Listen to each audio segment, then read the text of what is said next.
A conducting body 1 has some initial charge q and its capacity is C. There are two other conducting bodies 2 and 3 having capacitance 2C and third capacity is almost tending to 0. Okay, third capacity is almost tends to 0. Body 2 and 3 are initially uncharged. Body 2 is connected with body 1, then body 2 is removed from body 1 and touched with the body 3 and then removed. This process is continued n times. Okay, then the charge on the body 1 is.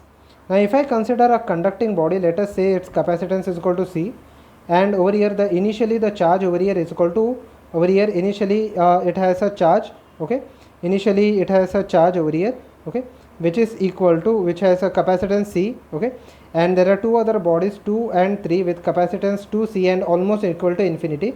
Okay, now over here okay, body 2 and 3 are initially uncharged. Body 2 is touched with body 1. Okay, the initial charge over here is equal to q. Okay, the initial charge over here is equal to q.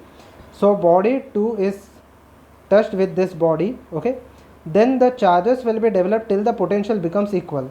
Let the potential on the first body be equal to q1 after it is touched, and let the charge on the second body be equal to q2. Okay, so over here I can say that the charges will be transferred from the first to other till the total potential becomes same. I can say q is equal to q1 plus q2. Okay, q is equal to q1 plus q2. Let this be equation number 1. And over here the potential can be written as, the q is written as, okay, or q1 is written as C into V. Okay, since the potential becomes same, I can say q1 divided by q2 is equal to C1 divided by C2. Okay, C1 divided by C2, and C2 over here is given as 2 times C. Okay, so I can say that q1 over here will be equal to, q1 over here will be equal to q2 divided by 2. Okay, q1 over here will be equal to q2 divided by 2. So our q2 will be equal to 2 times q1.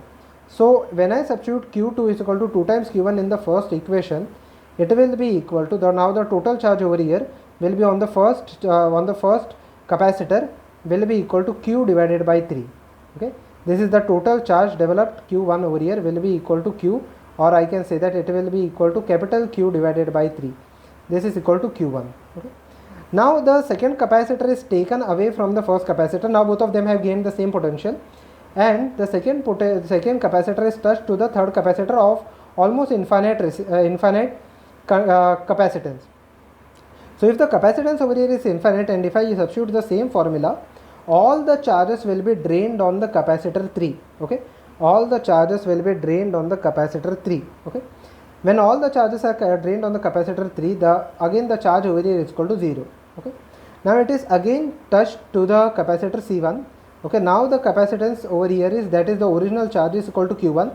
After it is touched, let the total charge be equal to q1 dash, and let the total charge over here be equal to q2 dash. Okay, let the total charge over here be equal to q2 dash. Okay, so I can again say that q1 dash or q2 dash will be equal to, basically q2 dash will be equal to 2 times q1 dash, again following the same rule, and q1 will be equal to, q1 over here will be equal to q1 dash plus q2 dash. Okay, so now q1 over here, q1 is equal to q by 3, so this will be equal to q by 9. Okay, now q1 dash will be equal to q by 9. Okay, now when the same process happens third time, q1 double dash will be equal to q divided by, again it will be divided by 3, that is 27. So basically the charge on the capacitor for the n such processes, okay, the charge on the capacitor on one after n such processes will be equal to q divided by 3 raised to, okay, after the first touch it is equal to q by 3, after the second touch is equal to q by 9. So basically after the third touch it will be q by 37. So 3 raised to n. Okay, it will be equal to 3 raised to n. Okay, which can be written as q3 raised to n minus n. Okay, q3 raised to minus n. Okay, or it will be equal to q divided by 3n, which is equal to option number A.